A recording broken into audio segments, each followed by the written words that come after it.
ನಮಸ್ಕಾರ ವೀಕ್ಷಕರೇ, welcome to the channel the cusp people. ಈ ದಿನ ನಾನು ರಾಹು ಕೇತುಗಳಿಂದ ಉಂಟಾಗ್ತಕ್ಕಂತ ಒಂದು ರಾಜಯೋಗದ ಬಗ್ಗೆ ನಾನು ನಿಮಗೆ ಎಕ್ಸ್ಪ್ಲೇನ್ ಮಾಡ್ತಾ ಇದ್ದೀನಿ. ಅದಕ್ಕೆ ಹೋಗೋಕ್ಕಿಂತ ಮುಂಚೆ ನಿಮ್ಗೆಲ್ಲರಿಗೂ ಒಂದು ಬೇಸಿಕ್ ಪಾಯಿಂಟ್ ತಿಳ್ಕೊಳ್ಳಿ. ರಾಹು ಅಂದ್ರೆ ಭೋಗಕಾರಕ, ಕೇತು ಅಂದ್ರೆ ಮೋಕ್ಷಕಾರಕ, ಶನಿ ಅಂದ್ರೆ ಕರ್ಮಕಾರಕ, ಗುರು ಅಂದ್ರೆ ಜ್ಞಾನಕಾರಕ. ಇದೊಂದು ಬೇಸಿಕ್ ಪಾಯಿಂಟ್ಸ್. ಓಕೆ, ಸೊ ಇಲ್ಲಿ ವಿಚಾರ ಏನಪ್ಪಾ ಅಂದ್ರೆ, ರಾಹು ಯಾವ ಮನೇಲಿ ಕೂತಿರ್ತಾನಲ್ಲ ಅದರಿಂದ ನಾವು ಬೀಳ್ಬೇಕು. ಕೇತು ಯಾವ ಮನೇಲಿ ಕೂತಿರ್ತಾನಲ್ಲ ಅದ್ರ ಬಗ್ಗೆ ಅಷ್ಟು ತಲೆ ಕೆಡ್ಸ್ಕೊಳಕ್ ಹೋಗ್ಬಾರ್ದು. ಕೇತು ಕೊಟ್ಟೆ ಕೊಡ್ತಾನೆ, ಕಟ್ ಮಾಡಿದ್ರೆ ಅವ್ನು ಕೊಟ್ಟೆ ಕೊಡ್ತಾನೆ ಕೇತು ಅದನ್ನ. ಇನ್ನು ಶನಿ ಯಾವ ಮನೇಲಿ ಕೂತಿರ್ತಾನಲ್ಲ ಆ ಒಂದು ಮನೆಯ ವಿಚಾರವಾಗಿ ನಿಷ್ಕಾಮ ಕರ್ಮವನ್ನ ಮಾಡಬೇಕು, without any expectation. Do your duty. Krishna ಭಗವದ್ಗೀತೆದಲ್ಲಿ ಒಂದು ಮಾತು ಹೇಳ್ತಾನಲ್ಲ, ಕರ್ಮ ನೀನ್ ಮಾಡಯ್ಯ, ಫಲಾನುಫಲ ನನಗ್ ಬಿಟ್ಬಿಡು. ಸೊ ಈ ರೀತಿ ಒಂದು ಶನಿ ಗ್ರಹ. ಓಕೆ, ಅದೊಂದು ವಿಚಾರ. ಸೊ ಇಲ್ಲಿ ಎರಡನೇ ವಿಚಾರ, ರಾಹು ಮತ್ತೆ ಕೇತುಗಳಿಂದ ಹೇಗೆ ರಾಜಯೋಗ ಉಂಟಾಗುತ್ತೆ. ಸೊ ಇವರಿಂದ ಹೇಗೆ ರಾಜಯೋಗ ಉಂಟಾಗತ್ತಪ್ಪ ಅಂತ ಹೇಳಿದ್ರೆ, ರಾಹು ಯಾವ ಗ್ರಹದ ರಾಶಿಯಲ್ಲಿ ಕುತ್ಕೋತಾನಲ್ಲ, ಅಂದ್ರೆ ಫಾರ್ ಎಕ್ಸಾಂಪಲ್ ರಾಹು ಇವಾಗ ವೃಷಭ ರಾಶಿನಲ್ಲಿ ಕೂತ ಅಂತ ತಿಳ್ಕೊಳ್ಳಿ, ಅವನು ಎಕ್ಸಾಕ್ಟ್ ಶುಕ್ರನ್ ಕಾಪಿ ಮಾಡ್ತಾನೆ. ರಾಹು ಆ ಯಾವ ಮನೇಲಿ ಕುತ್ಕೋತಾನಲ್ಲ ಆ ಮನೇಲಿ ಶುಕ್ರನ್ ತರ ಆಕ್ಟ್ ಮಾಡ್ಬಿಡ್ತಾನೆ. ರಾಹು ಗ್ರಹ ಹೇಗೆ ಅಂದ್ರೆ, ತಾನು ಯಾವ ಮನೇಲಿ ಕುತ್ಕೊಳ್ತಾರ ಆ ಮನೇಲಿ ನಾನೇ ಕಿಂಗು ಅಂತ ಅನ್ಕೊಳುತ್ತೆ ರಾಹು ಗ್ರಹ. ಈಗ ರಾಹು 8ನೇ ಮನೇಲಿ ಕುತ್ಕೊಂತಂದ್ರೆ 8ನೇ ಮನೆ ವಿಚಾರದಲ್ಲಿ ನಾನೇ ಕಿಂಗು, ನನ್ನ ಮೀರ್ಸೋರು ಯಾರು ಇಲ್ಲ. ಸೊ ಇದು ರಾಹು. ಇನ್ನ ಕೇತು ಯಾವ ಮನೇಲಿ ಕುತ್ಕೊಳ್ತಲ್ಲ ಆ ಮನೆ ಬಗ್ಗೆ ಸ್ವಲ್ಪ ಡಿಟ್ಯಾಚ್ಮೆಂಟ್ ಮೈಂಡ್ ಸೆಟ್ ಅನ್ನ ಕೊಟ್ಬಿಡುತ್ತೆ ಕೇತು. ಓಕೆ, ಅದೊಂದು ವಿಚಾರ. ಎರಡನೇ ವಿಚಾರ, ರಾಹು ಕೇತುಗಳು ಆಕ್ಚುಲಿ ಹೇಗೆ ಆಕ್ಟ್ ಆಗುತ್ತೆ. ರಾಹು ಕೇತುಗಳು ಮಿಮಿಕಿಂಗ್ ಪ್ಲಾನೆಟ್ಸ್ ಅಂತ ಕರಿತೀವಿ. ಒಂದು ಜಾತಕಕ್ಕೆ, ಒಂದು ಅಡುಗೆಗೆ ಹೇಗೆ ನಾವು ಒಂದ್ ಸ್ವಲ್ಪ ಮಸಾಲ, ಈರುಳ್ಳಿ, ಬೆಳ್ಳುಳ್ಳಿ, soya sauce, green chilli sauce ಎಲ್ಲ ಹಾಕಿದ್ರೆ ಏನ್ ಟೇಸ್ಟ್ ಇರುತ್ತೆ ನೋಡಿ ಅಡುಗೆ. ಅದೇ ತರ ಒಂದು ಜಾತಕಕ್ಕೆ ಇವರೆಲ್ಲ ಹೇಗೆ ಅಂದ್ರೆ ಒಂಥರ ಸ್ಪೈಸಸ್ ಇದ್ದಂಗೆ, ಒಂದು ಜಾತಕದಲ್ಲಿ ಈರುಳ್ಳಿ ಬೆಳ್ಳುಳ್ಳಿ ಎಲ್ಲ ಹಾಕ್ತಂಗೆ ರಾಹು ಕೇತು. ಸೊ ಇದೊಂದು ವಿಚಾರ, ರಾಹು ಕೇತು ಒಂದು ಜಾತಕದಲ್ಲಿ ಈರುಳ್ಳಿ ಬೆಳ್ಳುಳ್ಳಿ ಇದ್ದಂಗೆ, ಒಂಥರ ಮಸಾಲಾಸ್ ಇದ್ದಂಗೆ, ಏನ್ ತಿಂದ್ರೆ ಏನ್ ಟೇಸ್ಟು ಹಾಗೆ. ಸೊ ಇವರಿಬ್ರು ಏನ್ ಮಾಡ್ತಾರಪ್ಪ ಗ್ರಹ ಅಂದ್ರೆ mimicking planets. They just does the mimicry. Rahu ಕೇತುಗಳು ಮಾಡ್ತಕ್ಕಂಥದ್ದೇ ಮಿಮಿಕ್ರಿ. ಓಕೆ, ಅವ್ರು ಹೇಗ್ ಮಿಮಿಕ್ರಿ ಮಾಡ್ತಾರೆ, ಅವರ ರಾಶಾಧಿಪತಿಯನ್ನ ಅವ್ರು ಇಮಿಟೇಟ್ ಮಾಡ್ತಾರೆ ಅಷ್ಟೇ. ಈಗ ರಾಹು ಸಿಂಹ ರಾಶಿನಲ್ಲಿ ಕುತ್ಕೊಂಡ ಅಂದ್ರೆ ಅವ್ನು ಸೂರ್ಯನ ಮಿಮಿಕ್ ಮಾಡ್ತಾನೆ, ನಾನೇ ಸೂರ್ಯ ಈ ತರ. ಕೇತು ವೃಶ್ಚಿಕ ರಾಶಿನಲ್ಲಿ ಕುತ್ಕೊಂಡ ಅಂದ್ರೆ ಅದು ಮಂಗಳನ ತರ ಆಕ್ಟ್ ಮಾಡುತ್ತದೆ. ಕೇತು ಇಂಟ್ರೋವರ್ಟ್ ಆಗಿ ಆಕ್ಟ್ ಮಾಡುತ್ತೆ, ರಾಹು ಎಕ್ಸ್ಟ್ರೋವರ್ಟ್. ಇಬ್ರು ಕೂಡ ಎಕ್ಸ್ಪ್ಯಾಂಡ್ ಮಾಡ್ಬಿಡ್ತಾರೆ, ಇಬ್ರು ಕೂಡ ಎಕ್ಸ್ಪ್ಯಾಂಡ್, ಬಾಂಬ್ ಢಮ್. ಗುರು ಕೂಡ ಎಕ್ಸ್ಪ್ಯಾಂಡ್ ಮಾಡುತ್ತೆ, ರಾಹು ಕೂಡ ಎಕ್ಸ್ಪ್ಯಾಂಡ್ ಮಾಡುತ್ತೆ, ಕೇತು ಕೂಡ ಒಂದು ಮನೆ ವಿಚಾರನ ಎಕ್ಸ್ಪ್ಯಾಂಡ್ ಮಾಡುತ್ತೆ. ಗುರು, ರಾಹು, ಕೇತು ಇವರ ಎಕ್ಸ್ಪ್ಯಾನ್ಷನ್ ಡಿಫ್ರೆಂಟ್ ಆಗಿದೆ. ಗುರು ಪಾಸಿಟಿವ್ ಆಗಿ ನಿಧಾನವಾಗಿ ಜ್ಞಾನ ಕೊಟ್ಟು ಆ ಮನೆ ವಿಚಾರನ ಜ್ಞಾನ ತುಂಬಿಸಿ ಎಕ್ಸ್ಪ್ಯಾಂಡ್ ಮಾಡ್ತಾ ಬರುತ್ತೆ. ಆದರೆ ರಾಹು ಹಾಗಲ್ಲ. ರಾಹು ಸಡನ್, ಪ್ರತಿಯೊಂದು ಸಡನ್. ಕೇತು ಕೂಡ ಹಾಗೆ ಸಡನ್. ಇಂಟ್ರೋವರ್ಟ್ ಆಗಿ ಸಡನ್, ಎಕ್ಸ್ಟ್ರೋವರ್ಟ್ ಆಗಿ ಒಂದು ಗ್ರಹ ಸಡನ್. ರಾಹು ಅಂದ್ರೆ ಎಕ್ಸ್ಟ್ರೋವರ್ಟ್, ಕೇತು ಅಂದ್ರೆ ಇಂಟ್ರೋವರ್ಟ್. ಇಬ್ರು ಕೂಡ ಸಡನ್ನೆಸ್ ಅಂತ ತರ್ತಾರೆ. ಅಂಡ್ ಗೆಸ್ ವಾಟ್, ರಾಹು ಕೇತುಗಳು ಸರ್ಪ್ರೈಸಿಂಗ್ ಗ್ರಹ ಅಂತ ಕರಿತೀವಿ. ಅವರು ಯಾವಾಗ, ಯಾವ ಟೈಮಲ್ಲಿ, ಹೇಗೆ, ಯಾವ ರೀತಿ, ಯಾವ ಫಲವನ್ನ ಕೊಡುತ್ತಾರೆ ಪ್ರಿಡಿಕ್ಟ್ ಮಾಡೋದಕ್ಕೆ ಆಗೋದಿಲ್ಲ. ಫಾರ್ ಎಕ್ಸಾಂಪಲ್ 8ಅಲ್ಲಿ ಕೂತಿದ್ದಾರೆ ಅಂದ್ರೆ ಆಕ್ಸಿಡೆಂಟ್ ತರ ಕೊಡ್ಬೋದು. 8ನೇ ಮನೆ ಗಿಫ್ಟ್ ಅಂತ ಕರಿತೀವಿ, ಸಡನ್ ಆಗಿ ಯಾರು ಬಂದು ನಿಮ್ಗೆ ಗಿಫ್ಟ್ ತರ ಕೊಡ್ಬೋದು. 12ನೇ ಮನೆ ಲಾಸ್ ಅಂತ ಕರಿತೀವಿ. 12ನೇ ಮನೆ ಅಂದ್ರೆ ಲಾಸ್ ಅಂತ ಕರಿತೀವಿ.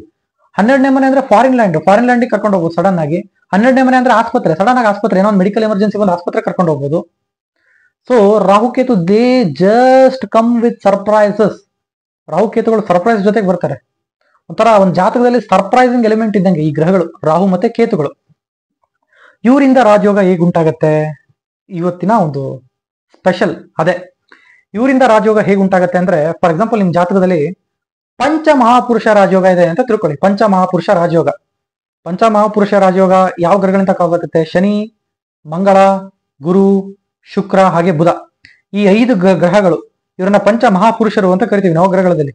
ಇವರೇನಾದರೂ ಕೇಂದ್ರ ಸ್ಥಾನದಲ್ಲಿ 1, 4, 7, 10 ನಲ್ಲಿ ಸ್ವರಾಶಿ ಅಥವಾ ಉಚ್ಚ ಸ್ಥಾನದಲ್ಲಿ ಕೂತಾಗ ಪಂಚಮಹಾಪುರುಷ ರಾಜಯೋಗನ ಕಾಸ್ ಮಾಡುತ್ತೆ.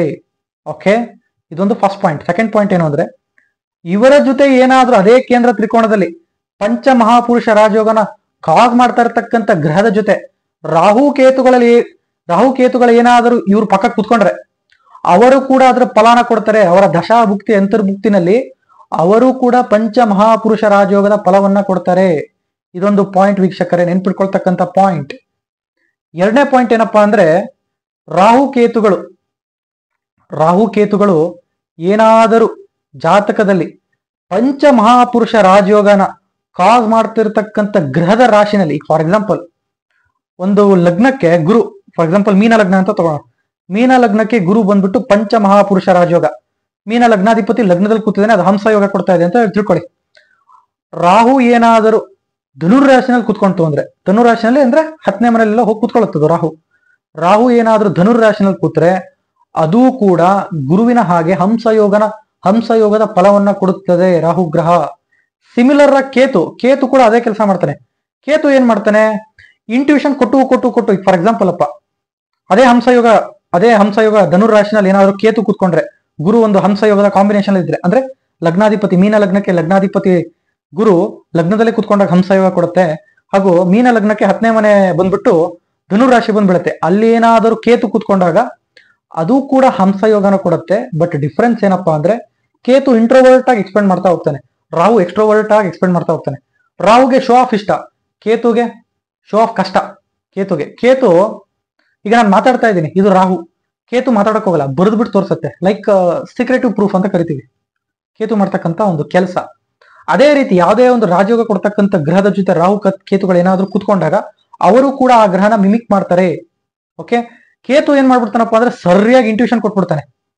ಹಂಸ ಯೋಗ ಒಂದು ಜ್ಞಾನದ ಯೋಗ ಅಂತ ತಿಳ್ಕೊಳ್ಳಿ. ಕೇತು ಏನ್ ಮಾಡ್ತಾನೆ, ಇಂಟ್ಯೂಷನ್ ಇಂದ ಜ್ಞಾನ ಕಲಿಸ್ತಾನೆ, ಇಂಟ್ಯೂಷನ್ ಕೊಟ್ಟು ಜ್ಞಾನ ಕಲಿಸ್ತಾ ಹೋಗ್ತಾನೆ ಕೇತು. ಅದೇ ರಾಹು ಏನ್ ಮಾಡ್ತಾನೆ, ರಾಹು ಇಂಟ್ಯೂಷನ್ ಕೊಡಲ್ಲ, ಅನುಭವ ಕೊಡ್ತಾನೆ. ಪ್ರಾಕ್ಟಿಕಲ್ ಆಗಿ ಕಾರ್ಪೊರೇಟ್ ವರ್ಲ್ಡಿನ ಅನುಭವ ಕೊಟ್ಟು ಆ ಕಾರ್ಪೊರೇಟ್ ವರ್ಲ್ಡ್ ಇಂದ ನೀವೇನು ಜ್ಞಾನ ಅರ್ನ್ ಮಾಡ್ತಿರಲ್ಲ, ರಾಹು ಈ ತರ ಒಂದು ಗ್ರಹ. ಯಾಕಂದ್ರೆ ರಾಹು ಭೋಗಕಾರಕ, is a materialistic planet, Ketu is a spiritual planet. So Rahu ಏನ್ ಮಾಡ್ತಾನೆ, ಮಟೀರಿಯಲಿಸ್ಟಿಕ್ ಅಂದ್ರೆ ಈಗ ಪ್ರಾಕ್ಟಿಕಲ್ ರಿಯಲ್ ಲೈಫ್ ಎಕ್ಸ್ಪೀರಿಯನ್ಸ್ ಅನ್ನ ಕೊಟ್ಟು ಆ ಯೋಗದ ಫಲ ಭೋಗ ಅಂದ್ರೆ ಅನುಭವಿಸ್ತಕ್ಕಂಥದ್ದು, ಈ ಒಂದು ರೀತಿ ಫಲನ ರಾಹು ಕೊಡುತ್ತೆ. ಸಿಮಿಲರ್ ಆಗಿ ವಿಪರೀತ ರಾಜಯೋಗ ಕೂಡ ಹಾಗೆ. ದುಸ್ಥಾನದ ಅಧಿಪತಿ 6ನೇ ಮನೆ, 8ನೇ ಮನೆ, 12ನೇ ಮನೆ ಅಧಿಪತಿ, ಈ ಅಧಿಪತಿಗಳೇನಾದ್ರೂ ಅಲ್ಲೇ ಕೂತ್ಕೊಂಡ್ರೆ, 6ನೇ ಮನೆ ಅಧಿಪತಿ 8ಕ್ಕೆ ಹೋದ್ರೆ ಅಥವಾ 8ನೇ ಮನೆ ಅಧಿಪತಿ 6ಕ್ಕೆ ಹೋದ್ರೆ, 12ನೇ ಮನೆ ಅಧಿಪತಿ 8ಕ್ಕೆ ಬಂದ್ರೆ, 8ನೇ ಅಧಿಪತಿ 6ಕ್ಕೆ ಹೋದ್ರೆ, 6ನೇ ಅಧಿಪತಿ 12ಕ್ಕೆ ಹೋದ್ರೆ, 12ನೇ ಅಧಿಪತಿ 6ಕ್ಕೆ ಬಂದ್ರೆ ಅದನ್ನ ವಿಪರೀತ ರಾಜಯೋಗ ಅಂತ ಕರಿತೇವೆ. ಆ ವಿಪರೀತ ರಾಜಯೋಗ ನವಗ್ರಹಗಳಲ್ಲಿ 7 ಗ್ರಹಗಳು ಕೊಡುತ್ತೆ. ಇನ್ನ ರಾಹು ಕೇತುಗಳು ಜಸ್ಟ್ ಮನೆ ಮಾಲೀಕರನ್ನ ಕಾಪಿ ಮಾಡ್ತಾರಷ್ಟೇ.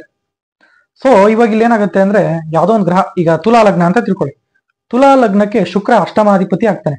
ಅವನೇನಾದ್ರೂ ಮೀನ ರಾಶಿನಲ್ಲಿ ಕೂತ್ಕೊಂಡಾಗ ಅಂದ್ರೆ ಅಷ್ಟಮಾಧಿಪತಿ 6ನೇ ಮನೆಗೆ ಹೋಗ್ತಾನೆ. ಯಾಕಂದ್ರೆ ತುಲಾ ಲಗ್ನಕ್ಕೆ ಮೀನ ರಾಶಿ 6ನೇ ಮನೆಯಲ್ಲಿ ಬಂದು ಬೀಳ್ತದೆ. ಅಲ್ಲಿ ಏನಾದರೂ ಶುಕ್ರ ಹೋಗ್ಬಿಟ್ಟು ಕೂತಾಗ ಉಚ್ಚ ಆಗ್ತಾನೆ, ಅಂದ್ರೆ ಲಗ್ನ lord has been exalted along with ವಿಪರೀತ ರಾಜಯೋಗ ಪ್ರೊಡ್ಯೂಸ್ ಮಾಡ್ತಾ ಇದೆ ಜಾತಕಕ್ಕದು. ರಾಹು ಏನಾದ್ರೂ ವೃಷಭ ರಾಶಿನಲ್ಲಿ ಕೂತ್ಕೊಂಡ ಅಂದ್ರೆ ಅವನು ಕೂಡ ವಿಪರೀತ ರಾಜಯೋಗದ ಫಲವನ್ನ ಕೊಡ್ತಾನೆ. ಅಂದ್ರೆ ಸಡನ್ನೆಸ್, ರಾಹು ಕೂಡ ವಿಪರೀತ ರಾಜಯೋಗದ ಒಂದು ಫಲವನ್ನ ರಾಹು ಕೂಡ ಕೊಡ್ತಾನೆ. ಅದೇ ವೃಷಭ ರಾಶಿನಲ್ಲಿ ಕೇತು ಕೂತ್ಕೊಂಡ್ರೆ ಅವನು ಕೂಡ ಅದ್ರ ಫಲ ಕೊಡ್ತಾನೆ. ಸೊ ಹೀಗೆ ರಾಹು 8ನೇ ಮನೇಲಿ ಏನಾಗ್ಬೋದು, ಸಡನ್ನೆಸ್, ಸಡನ್ ಆಗಿ ಫೇಮ್, ಸಡನ್ ಆಗಿ ನೇಮ್, ಎಲ್ಲ ಸಡನ್ ಆಗಿ ಮಾಡ್ತಕ್ಕಂಥದ್ದು. ಕೇತು ಏನ್ ಮಾಡ್ತಾನೆ, 8ನೇ ಮನೇಲಿ ಕೇತು ಕಷ್ಟ ಬಂತು ಅಂದ್ರೆ ನಮಗ್ ಬರದೆ ಇನ್ಯಾರಿಗೆ ಬರುತ್ತೆ.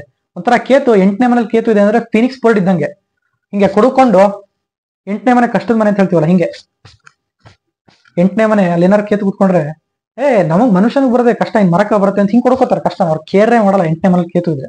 ಇನ್ ಜನರಲ್ ಪರ್ಸೆಪ್ಷನ್ ಆಗಿ ಹೇಳ್ತೇನೆ, 8ರಲ್ಲಿ ಕೇತು ಇದ್ರೆ ಅವ್ರು ಕೇರೇ ಮಾಡಲ್ಲ ಕಷ್ಟಕ್ಕೆ, ನಮಗ್ ಬರುತ್ತೆ ಇನ್ಯಾರಿಗೆ ಬರುತ್ತೆ, ಕಾಮನ್ ಆಗಿ ತಗೋತಾರೆ. ಯಾಕಂದ್ರೆ ಕೇತು ಅಂದ್ರೆ ಅಕಾಂಪ್ಲಿಷ್ಮೆಂಟ್. ಕೇತು ಯಾವ ಮನೇಲಿ ಕೂತ್ಕೊಳ್ತಾರ ಆ ಮನೆ ವಿಚಾರನ ನೀವು ಆಲ್ರೆಡಿ ಅಕಾಂಪ್ಲಿಷ್ ಮಾಡಿ ಹಾಕಿದೀರಾ ಅಂತ. ಅಲ್ಲಿ 8ರಲ್ಲಿ ಕೇತು ಕೂತ್ಕೊಂಡ್ರೆ, 8 ಅಂದ್ರೆ ಸ್ಟ್ರಗಲ್, ಹಾರ್ಡ್ಶಿಪ್ಸ್, ಕಷ್ಟ, ನಷ್ಟ, ಹಿಂಸೆ, ಕಿರುಕುಳ. ಅಲ್ಲೋ ಕೇತು ಕೂತ್ಕೊಂಡ್ರೆ ನನಗೆ ಕಾಮನ್ ಇದು, ನನ್ನ ಲೈಫಲ್ಲಿ ಕಾಂಟ್ರವರ್ಸಿ ಕಾಮನ್, ಕಾಂಟ್ರಡಿಕ್ಷನ್ಸ್ ಕಾಮನ್, ನನಗೆ ಗೊತ್ತಿದೆ ಹೆಂಗ್ ಡೀಲ್ ಮಾಡೋದು ಅಂತ. I don't give A dam, I don't care about this kind of a matters. Ketu ಈ ತರ ವಿಚಾರನ ಹೇಳ್ತಾನೆ. ಆದ್ರೆ ರಾಹು 8ರಲ್ಲಿ ಕೂತ್ಕೊಂಡ್ರೆ ನನಗದು ಇಷ್ಟ, ಕಾಂಟ್ರವರ್ಸಿ ಜೊತೆ ಡೀಲ್ ಮಾಡೋದು ನನಗೆ ಇಷ್ಟ, ನನಗೆ ಕಾಂಟ್ರಡಿಕ್ಷನ್ಸ್ ಅಂದ್ರೆ ಇಷ್ಟ, ನನಗೆ ಸ್ಟ್ರಗಲ್ ಅಂದ್ರೆ ಇಷ್ಟ, ನನಗೆ ರಿಸ್ಕ್ ತೊಳೋದು ಅಂದ್ರೆ ತುಂಬಾ ಇಷ್ಟ, ನನಗದು ಬೇಕು, ನನ್ನ ಲೈಫಿಗೆ ಅದು ಬೇಕು, ಆ 8ನೇ ಮನೆ ವಿಚಾರ ಬೇಕು. ಇದು ರಾಹು. ಓಕೆ, ಸೊ ಇದು ರಾಹು ಮತ್ತೆ ಕೇತುಗೆ ಇರ್ತಕ್ಕಂಥ ಡಿಫ್ರೆನ್ಸ್ ವೀಕ್ಷಕರೇ. ಸೊ ಇವರಿಬ್ರು ಕೂಡ ಏನ್ ಮಾಡ್ತಾರೆ, ರಾಜಯೋಗನ ಕೊಡ್ತಾರೆ. ದೇ ಜಸ್ಟ್ ಮಿಮಿಕ್ ದ ರಾಶಿ ಲಾರ್ಡ್, ದೇ ಆರ್ ಸಿಟಿಂಗ್ ಅಷ್ಟೇ. ರಾಹು ಕೇತುಗಳು ಮಾಡ್ತಕ್ಕಂಥದ್ದು. ಈಗ ರಾಶಿಯಾಧಿಪತಿ ವಿಪರೀತ ರಾಜಯೋಗದಲ್ಲಿ ಇದ್ದ ಅಂದ್ರೆ ಅವರು ವಿಪರೀತ ರಾಜಯೋಗ ಕೊಡ್ತಾರೆ. ರಾಶಿಯಾಧಿಪತಿ ನೀಚಭಂಗ ರಾಜಯೋಗದಲ್ಲಿ ಇದ್ದ ಅಂದ್ರೆ ಅವರು ಕೂಡ ಅದ್ರ ಫಲ ಕೊಡ್ತಾರೆ. ರಾಶಿಯಾಧಿಪತಿ ಏನಾದರೂ ಪಂಚ ಮಹಾಪುರುಷ ರಾಜಯೋಗದಲ್ಲಿದ್ರೆ ಅವರು ಹೋದ್ರೂ ಫಲ ಕೊಡ್ತಾರೆ. ಹಾಗೆ ರಾಶಾಧಿಪತಿ ಯಾವ ಯೋಗದಲ್ಲಿರ್ತಾನೋ ಅದರ ಫಲ ಕೂಡ ಇವರು ರಾಹುಕೇತುಗಳು ಕೊಡ್ತಾರೆ ವೀಕ್ಷಕರೇ. ಇದು ಒಂದು point to remember. Okay. And ಇನ್ನೊಂದು ವಿಚಾರ ಏನಪ್ಪಾ ಅಂದ್ರೆ, ರಾಶಾಧಿಪತಿ ಅಂತ ಏನೋ ಹೇಳಿದೆ, ಇನ್ನೊಂದು ಸೀಕ್ರೆಟ್ ಹೇಳ್ತಾ ಇದೀನಿ. ರಾಹುಕೇತುಗಳು ಯಾವ ಗ್ರಹದ ಜೊತೆ ಕಂಜಂಕ್ಟ್ ಆಗಿರ್ತಾರಲ್ಲ, ಈಗ ವೃಷಭ ರಾಶಿ ಅಂತ ಹೇಳಿದೆ, ವೃಷಭ ರಾಶಿನಲ್ಲಿ ರಾಹುನು ಕೂತಿದ್ದಾನೆ, ಸೂರ್ಯನು ಕೂತಿದ್ದಾನೆ ಅಂತ ತಿಳ್ಕೊಳ್ಳಿ. ರಾಹು ಸೂರ್ಯ ಅವರಿಬ್ರು ಹೋಗಿ ವೃಷಭ ರಾಶಿನಲ್ಲಿ ಕೂತ್ಕೊಂಡಿದ್ದಾರೆ. ರಾಹು ಏನ್ ಮಾಡ್ತಾನೆ ಮತ್ತೆ ಕೇತು ಏನ್ ಮಾಡ್ತಾರೆ ಅಂದ್ರೆ ಸೂರ್ಯನ ಆಂಪ್ಲಿಫೈ ಮಾಡಾಕ್ತಾರೆ. ರಾಹು ಕೂಡ ಸೂರ್ಯನ ಮಿಮಿಕ್ ಮಾಡ್ತಾನೆ, ಕೇತು ಕೂಡ ಸೂರ್ಯನ ಮಿಮಿಕ್ ಮಾಡ್ತಾನೆ. ರಾಹು ಹೇಗೆ ಮಿಮಿಕ್ ಮಾಡ್ತಾನೆ? ಸೂರ್ಯ ಅಂದ್ರೆ ಏನು? ಸೂರ್ಯ ಅಂದ್ರೆ ಬ್ರೈಟ್ನೆಸ್, ಸೂರ್ಯ ಅಂದ್ರೆ ಫೇಮು. ಸೂರ್ಯ ಕೂಡ ಫೇಮಿಕ್ ಕಾರಕ. ಸೂರ್ಯ ಅಂದ್ರೆ ಬ್ರೈಟನ್. ಸೂರ್ಯ ಯಾವ ಮನೇಲಿ ಕೂತ್ಕೋತಾನೋ ಆ ಮನೆ ವಿಚಾರನ ಬ್ರೈಟನ್ ಮಾಡ್ತಾನೆ ಸೂರ್ಯ. ರಾಹು ಕೂಡ ಅಷ್ಟೇ, ತುಂಬಾ ಬ್ರೈಟನ್ ಮಾಡ್ಬಿಡ್ತಾನೆ. Same thing with Rahu. ಅದೇ ರೀತಿ ಕೇತು ಏನ್ ಮಾಡ್ತಾನೆ? ಇಂಟ್ರೋವರ್ಟ್ ಆಗಿ ಎಕ್ಸ್ಪ್ಯಾಂಡ್ ಮಾಡ್ತಾ ಬರ್ತಾನೆ ಸೂರ್ಯನ. ಅಂದ್ರೆ ಯಾವ ತರ ಹೇಳ್ಬೋದು, ಈಗ ಸೂರ್ಯನ ಜೊತೆ ಕೇತು ಕೂತ್ಕೊಂಡ ಅಂತ ತಿಳ್ಕೊಳ್ಳಿ. ಸೂರ್ಯನ ಜೊತೆ ಕೇತು ಕೂತಾಗ ಏನಾಗುತ್ತೆ ಅಂದ್ರೆ ಸೂರ್ಯನ ಸ್ಪಿರಿಚುವಲ್ ಸೈಡ್ ಎಕ್ಸ್ಪ್ಯಾಂಡ್ ಮಾಡ್ತಾನೆ. ರಾಹು ಸೂರ್ಯನ ಮಟೀರಿಯಲಿಸ್ಟಿಕ್ ಸೈಡ್ ಎಕ್ಸ್ಪ್ಯಾಂಡ್ ಮಾಡ್ತಾನೆ. ಸೊ ಇದು ರಾಹು ಕೇತುಗಳಿಗೆ ಇರ್ತಕ್ಕಂಥ ಡಿಫ್ರೆನ್ಸ್. ರಾಹು ಕೇತುಗಳು ಯಾವ ಗ್ರಹ ಜೊತೆ ಕಂಜಂಕ್ಟ್ ಆಗ್ತಾರೆ ಅಥವಾ ಯಾವ ಗ್ರಹಗಳನ್ನ ವೀಕ್ಷಿಸ್ತಿರ್ತಾರಲ್ಲ ಆ ಒಂದು ಗ್ರಹದ ಸ್ಪಿರಿಚುವಲ್ ಮತ್ತೆ ಮಟೀರಿಯಲಿಸ್ಟಿಕ್ ಸೈಡ್ ಅನ್ನ ಇವರಿಬ್ರು ಎಕ್ಸ್ಪ್ಯಾಂಡ್ ಮಾಡ್ತಾರೆ. ಕೇತು ಬಂದ್ರೆ ಸ್ಪಿರಿಚುವಲ್ ಸೈಡ್ ಎಕ್ಸ್ಪ್ಯಾಂಡ್ ಮಾಡ್ತಾನೆ, ರಾಹು ಬಂದ್ರೆ ಮಟೀರಿಯಲಿಸ್ಟಿಕ್ ಸೈಡ್ ಎಕ್ಸ್ಪ್ಯಾಂಡ್ ಮಾಡ್ತಾ ಹೋಗ್ತಾನೆ. ಇದು ರಾಹು ಕೇತುಗಳ ಒಂದು ಸೀಕ್ರೆಟ್ ವೀಕ್ಷಕರೇ. ಇನ್ನೊಂದು ವಿಚಾರ, ಸಪ್ತಮಾಧಿಪತಿ ಸಪ್ತಮದಲ್ಲೇ ಕೂತ್ಕೊಂಡ್ರೆ ಅದು ಒಂದು ಪಂಚಮಹಾಪುರುಷ ರಾಜಯೋಗ. ಯಾವ್ದೋ ಒಂದು ಗ್ರಹ ಸಪ್ತಮಾಧಿಪತಿ ಸಪ್ತಮದಲ್ಲಿ ಕೂತಿದೆ ಅಂತ ತಿಳ್ಕೊಳ್ಳಿ. ಅಲ್ಲೇನಾದ್ರೂ ಅದ್ರ ಪಕ್ಕಕ್ಕೆ ರಾಹು ಕೇತುಗಳು ಏನಾದ್ರು ಆ ಗ್ರಹದ ಜೊತೆ ಕೂತ್ಕೊಂಡ್ರೆ ಅವರು ಕೂಡ ಪಂಚಮಹಾಪುರುಷ ರಾಜಯೋಗನ ಕೊಡ್ತಾರೆ. ಓಕೆ, ಅವರು ಕೂಡ ಪಂಚಮಹಾಪುರುಷ ರಾಜಯೋಗನ ಕೊಡ್ತಾರೆ. ಯಾವ ಗ್ರಹದ ಜೊತೆ ಅವ್ರು ಕಂಜಂಕ್ಟ್ ಆಗಿರ್ತಾರಲ್ಲ ಅವರು ಕೂಡ ಅದ್ರ ಫಲ ಕೊಡ್ತಾರೆ. ಫಾರ್ ಎಕ್ಸಾಂಪಲ್ ಅಪ್ಪ, ಅಷ್ಟಮಾಧಿಪತಿ 12ನೇ ಮನೆಗೂ ಕೂತಿದ್ದಾನೆ ಅಂತ ತಿಳ್ಕೊಳ್ಳಿ. 8th Lord sitting in the 12th house. 8ನೇ ಮನೆ ಅಧಿಪತಿ ಗುರು ಅಂತ ತಿಳ್ಕೊಳ್ಳಿ. ಅವ್ನು 12ನೇ ಮನೆಗೆ ಹೋದಾಗ ಅದನ್ನು ವಿಪರೀತ ರಾಜಯೋಗ ಅಂತ ಕರಿತೀವಿ. ಆ ವಿಪರೀತ ರಾಜಯೋಗ ಕೊಡ್ತಕ್ಕಂಥ ಗ್ರಹದ ಜೊತೆ ಏನಾದರೂ ರಾಹು ಅಥವಾ ಕೇತು ಕಂಜಂಕ್ಟ್ ಆಗಿದ್ರೆ, ಅಂದ್ರೆ ಪಕ್ಕಕ್ಕೆ ಕೂತಿದ್ರೆ, ಯುತಿ ಆಗಿದ್ದರೆ, ಅದರ ಯುತಿನಲ್ಲಿ ಅವ್ರು ಏನಾದ್ರೂ ಇದ್ದರೆ ಅವರು ಕೂಡ ವಿಪರೀತ ರಾಜಯೋಗದ ಫಲವನ್ನ ಕೊಡ್ತಾರೆ. ಅವರವರ ಒಂದು ದಶಾಭುಕ್ತಿ ಅಂತರ್ಭುಕ್ತಿನಲ್ಲಿ ಅವರು ಕೂಡ ಅದ್ರ ಫಲನ ಕೊಡ್ತಾರೆ ವೀಕ್ಷಕರೇ. ಇದೊಂದು ಪ್ಲಸ್ ಪಾಯಿಂಟ್ ರಾಹುಕೇತುಗಳದು. ಸೊ ರಾಹುಕೇತುಗಳನ್ನ ಅಷ್ಟು ಆರ್ಡಿನರಿ ಆಗಿ ಕಾಮನ್ ಆಗಿ ತಗೊಳಕ್ ಹೋಗ್ಬಿಡಿ. ಅವ್ರಿಗೂ ಒಂದ್ ಸ್ವಲ್ಪ ಪವರ್ ಇದೆ, ಅವ್ರೇನ್ ಕೆಟ್ಟವರಲ್ಲ. ಅವಾಗ ಒಂದ್ ಸ್ವಲ್ಪ ತೋರಿಸ್ತಾ ಇರ್ತಾರೆ, ಏನ್ ಮಾಡೋದು, ಅವ್ರ ನೇಚರ್ ಅದು, ಪಾಪಗ್ರಹಗಳ ಕ್ಯಾರೆಕ್ಟರ್ ಅದು, ತೋರಿಸ್ಬೇಕಲ್ಲ. ಅತಿ ವಿಷ ಆದ್ರೆ ಏನೋ ಹೇಳ್ತಾರಲ್ಲ, ಅತಿ ಅಮೃತನೂ ವಿಷನೇ ಅಂತ, ಒಂದ್ ಸ್ವಲ್ಪ ಹಾಗೆ. ಸೊ ಇದು ಇವತ್ತಿನ ವಿಚಾರ. ಏನಾದ್ರು ಮರ್ತ್ನಾ? ಏನೂ ಮರ್ತಿಲ್ಲ ಅನ್ಸುತ್ತೆ. ಸೊ ಇಷ್ಟನ್ನ ನಾನು ಕನ್ಕ್ಲೂಡ್ ಮಾಡ್ಬೇಕು ಅಂತಿದ್ದೆ. ಸೊ ಹಾಗೆ ನಮ್ಮ ಚಾನಲ್ನ ಸಬ್ಸ್ಕ್ರೈಬ್ ಮಾಡಿ, ಹಾಗೆ ಬೆಲ್ ಐಕನ್ನ ಪ್ರೆಸ್ ಮಾಡಿ ಅಂತ ಹೇಳ್ತಾ ನಮಸ್ಕಾರ ವೀಕ್ಷಕರೇ.